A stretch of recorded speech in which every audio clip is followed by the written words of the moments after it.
بدن فاضل، ماجد عبد الستار، سلمان داوود نجرس، وليد صالح محمد.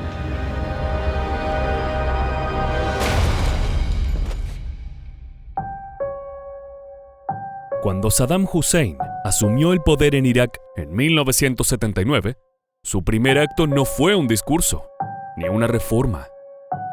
Fue un mensaje de sangre. Convencido de que había traidores entre sus propias filas, el líder supremo citó a los líderes de su partido a una reunión extraordinaria. Y en ese acto, un funcionario torturado, con la voz quebrada, delató a 68 supuestos conspiradores. Uno a uno, sus nombres fueron leídos en voz alta. A cada acusado se lo llevaban sin explicaciones, mientras Saddam observaba en silencio. Luego del despliegue mediático, 22 de ellos fueron ejecutados. Pero no por soldados, sino por los políticos que sobrevivieron a la condena. Así nació la dictadura de Saddam Hussein. Su llegada al poder no fue un golpe palaciego. Fue un bautismo de horror. En julio de 1979, el poder en Irak cambió de manos. Ahmad Hassan al-Bakr, presidente del país desde hacía más de una década, presentó su renuncia por motivos de salud. Sin embargo, esta no fue una decisión. Fue una orden disfrazada. La mano que escribió su final era la misma que venía manejando el poder desde las sombras: Saddam Hussein. El Partido del Renacimiento Árabe Socialista, mejor conocido como Partido Baas, había gobernado Irak desde el golpe de Estado de 1968. Su ideología combinaba nacionalismo árabe, socialismo autoritario y un culto profundo al liderazgo fuerte. Durante años, Saddam había sido el operador silencioso del régimen. Controlaba la inteligencia y la seguridad. Era el hombre más temido, pero oficialmente no era el número uno. Pero cuando el viejo presidente renunció, la bestia del Baas emergió.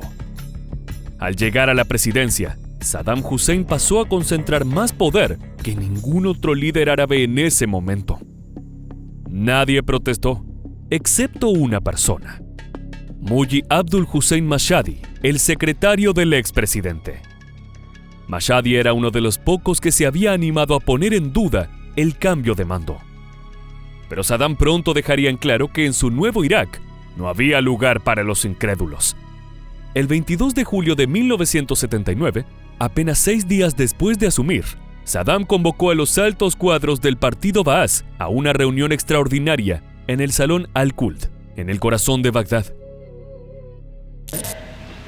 من أعضاء من القيادة وآخرين ما كانوا أعضاء قيادة انضموا لهم بعد ما أصبحوا أعضاء قيادة، وكيف بوشر بالاتصال بالكادر الحزبي، وما هي الأساليب لاستدراج الكادر الحزبي، والمبالغ التي استلمت من النظام السوري الخائن العميل نأكدها مرة أخرى مثل ما كنا نأكدها في السابق، والرسائل المتبادلة والخطط المشتركة بما في ذلك التدخل عسكريا من جانب سوريا عن طريق الإسقاط المظلي بملابس عراقية.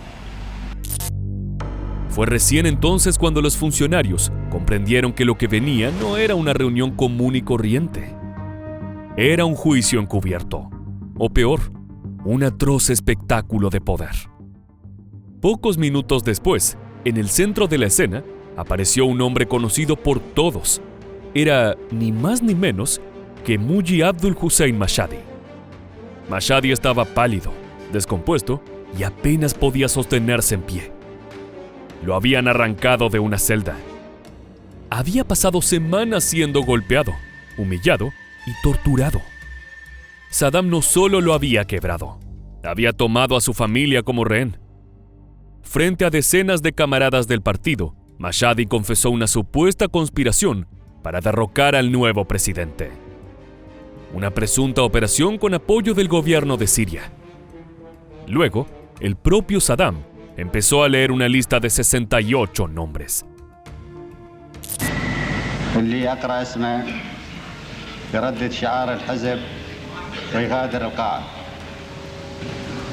طاهر أحمد أمين، إسماعيل إبراهيم النجار، بدن فاضل، ماجد عبد الستار، سلمان داوود نجرس، وليد صالح محمد،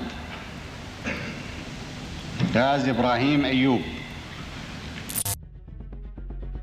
Cuando se pronunciaba un nombre, agentes del Mukhabarat, la temida policía secreta iraquí, se acercaban al acusado y lo retiraban sin explicaciones. Cada nombre caía como una bala en el salón. Algunos se desmayaban, otros lloraban, y unos pocos, en un intento desesperado por salvarse, comenzaron a gritar lealtad a Saddam, prometiendo su devoción absoluta frente a las cámaras. Saddam, sentado en la butaca central del salón, observaba en silencio mientras fumaba un habano. Su puesta en escena había salido a la perfección. Ese día, nadie murió, pero algo se rompió para siempre. En el nuevo Irak, cualquiera podía ser considerado enemigo. Pero la purga no terminó en el salón Al-Qud. Ese fue simplemente el inicio de una de las dictaduras más sangrientas del siglo XX.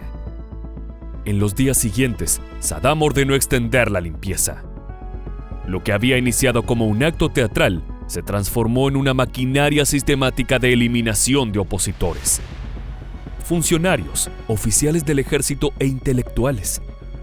La lista negra del régimen incluyó personalidades de todos los estamentos. Algunos fueron fusilados en secreto.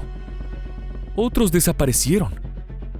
Los más desafortunados fueron obligados a confesar frente a cámaras, como Mashhadi, antes de ser ejecutados.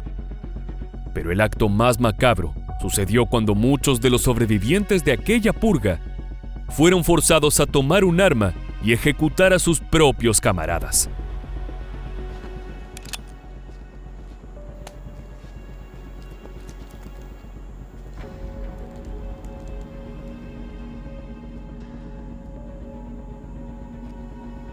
Fire.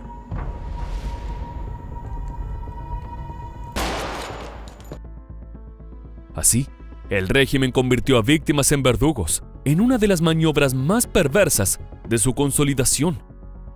Durante los 24 años que Saddam Hussein estuvo al frente de Irak, la sospecha fue una política de Estado.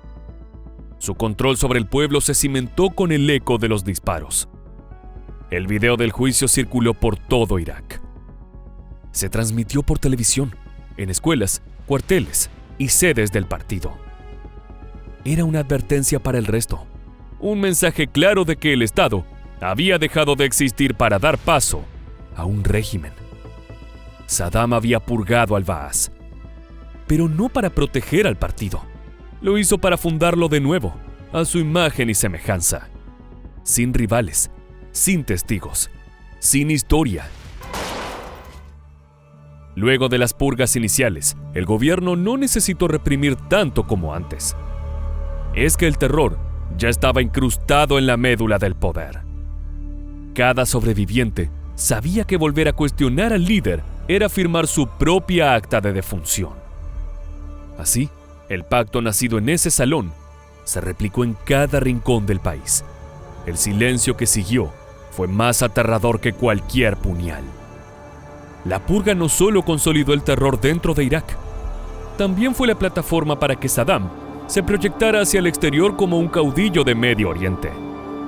Saddam se convirtió en el líder indiscutible de Irak. No por su discurso, ni por su popularidad, sino por haber demostrado que estaba dispuesto a todo. In just a couple of hours, Saddam Hussein eliminates any traces of political opposition. He has achieved total power. Él mismo se concedía títulos militares como mariscal de campo, aunque jamás había servido en el ejército. Se hacía llamar el ungido, el líder glorioso, el presidente del Consejo Revolucionario. Para muchos, era simplemente el hombre que los había salvado de él mismo. El Irak que surgió después del 22 de julio ya no era una nación gobernada, era una nación sometida. Y el mensaje grabado en video no dejó dudas. En el reino de Saddam, la lealtad no se juraba, se ejecutaba. La purga pública de Saddam Hussein no fue un simple ajuste político. Fue un grito de poder brutal. Un mensaje en vivo que redefinió la obediencia a sangre y fuego. Ese día, solo 46 hombres sobrevivieron y entendieron que su vida dependía de sellar un pacto de sangre con el verdugo. Desde entonces, el terror dejó de ser una estrategia para convertirse en la marca del poder absoluto. El mensaje fue claro. El traidor podía ser cualquiera, incluso el amigo más cercano. Así nació una dictadura que no se sostuvo con votos, sino con miedo, silencio y persecución implacable. Así hemos llegado al final de otro video de Mundo Bélico. Puedes dejar tu like y activar la suscripción para enterarte de nuevas entregas como esta. Hasta la próxima.